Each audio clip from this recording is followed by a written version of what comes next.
Hello, my dear Bachon, and welcome back. I know, exams are just around the corner and the tension is building. But don't you worry one bit. Today, we're going to quickly revise Chapter 2, The Sound of Music, both parts. And I promise, by the end of this, you'll feel super confident. Chalo, let's get started. So, this chapter is actually about two amazing artists. First, we have Evelyn Glennie, a percussionist from Scotland. And then, we have our very own Shehnai maestro, Ustad Bismillah Khan.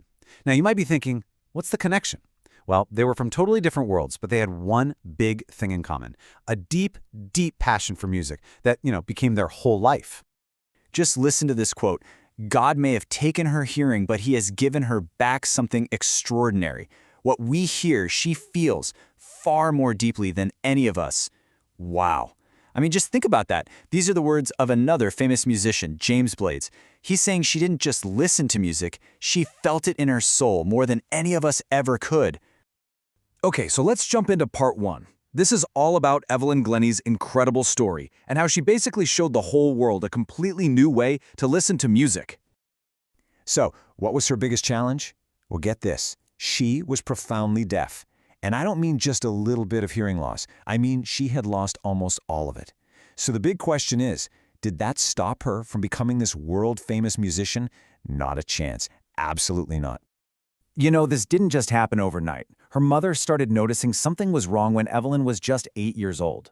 By the time she was 11, the doctors confirmed it. It was serious nerve damage. And the advice she got? Wear hearing aids. Go to a school for the deaf. Can you imagine being a young girl and hearing that? She even said everything suddenly looked black. It must have been so scary. But, and this is the most important part of her story, Evelyn did not give up. She was just so determined. She said, no, I'm going to live a normal life. I am going to follow my passion for music. And it was right then that a man, a percussionist named Forbes, saw something special in her. He saw her potential. And this one piece of advice he gave her, it changed her life forever. He told her, don't listen through your ears. Try to sense it some other way. You see? He didn't see her deafness as a problem. He saw it as an opportunity.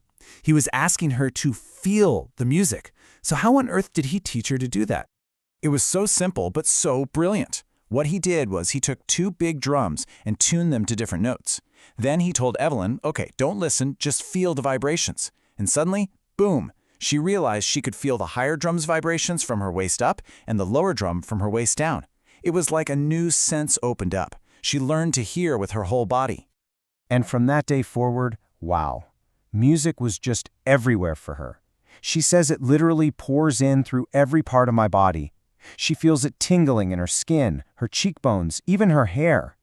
When she's playing the xylophone, she can feel the sound going up the sticks right into her fingertips. And you know what else? She often plays barefoot on wooden stages, just so she can feel the vibrations coming up through the floor. How amazing is that?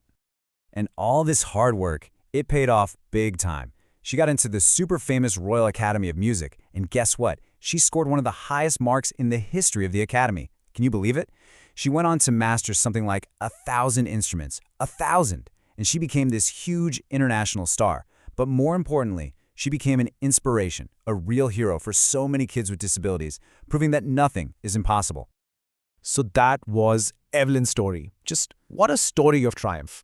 Now let's come back home to India and talk about another legend. Let's talk about the great Ustad Bismillah Khan, the man who is basically the soul of the Shehnai. Okay, a little history for you. Before the Shehnai, we had this instrument called the pungi, and the Mughal Emperor Aurangzeb, well, he hated it. He thought it sounded so shrill and unpleasant that he actually banned it from his court. But then, a barber, whose family were all musicians, thought, hey, I can make this better. So he took a pipe, made some holes in it, and when he played it, out came this beautiful, sweet sound. And this is how it got its name, because it was first played in the Shah's, that means the Emperor's chambers, by a Nai, which means Baba. It got the name Shehnai. Simple, right? Remember this, bacho? It's a very important point for your exam. And Bismillah Khan's own journey is so inspiring. I mean, he started as a young boy playing gilli danda in Damraon, then he moved to Benares, and he would practice for hours and hours on the banks of the Ganga. The river was his inspiration. His big chance came in 1938 with All India Radio. And on the day India got independence, August 15th, 1947, he was the one who played the Shehnai from the Red Fort. Imagine that.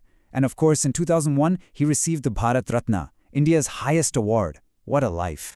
And even though he traveled the whole world and was so famous, his heart was always in India.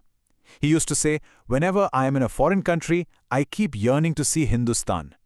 He just had this unbreakable connection to his home, especially to Banaras, the holy Ganga, and his little hometown, Dumraon. This is a very, very key part of who he was. Okay, Bachcho, bends down for a second. It's time for our super quick exam prep corner. I'm going to ask you 2 questions that are very, very common from this chapter. Let's see if you are paying attention.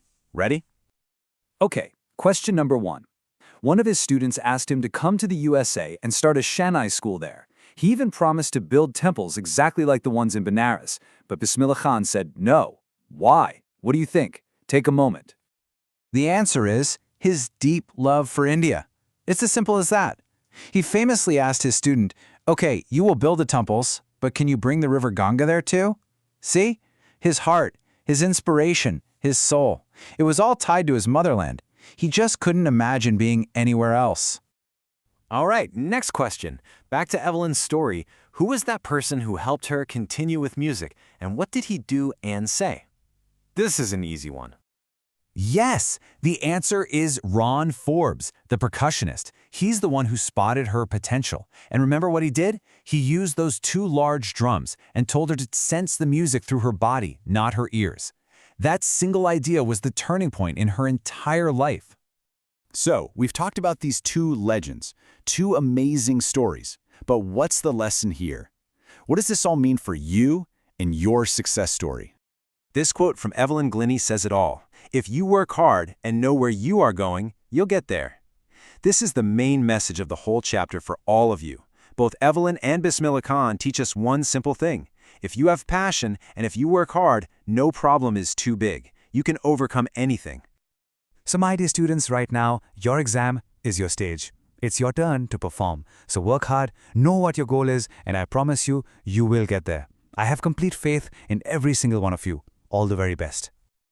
I really hope this quick revision was helpful for you all. If it was, do me a favor and hit that like button, and please share it with your friends who might also need it. And of course, subscribe for more videos like this. Drop a comment below and let me know which chapter you want me to do next, okay? Keep studying, and I'll see you very soon. Bye-bye.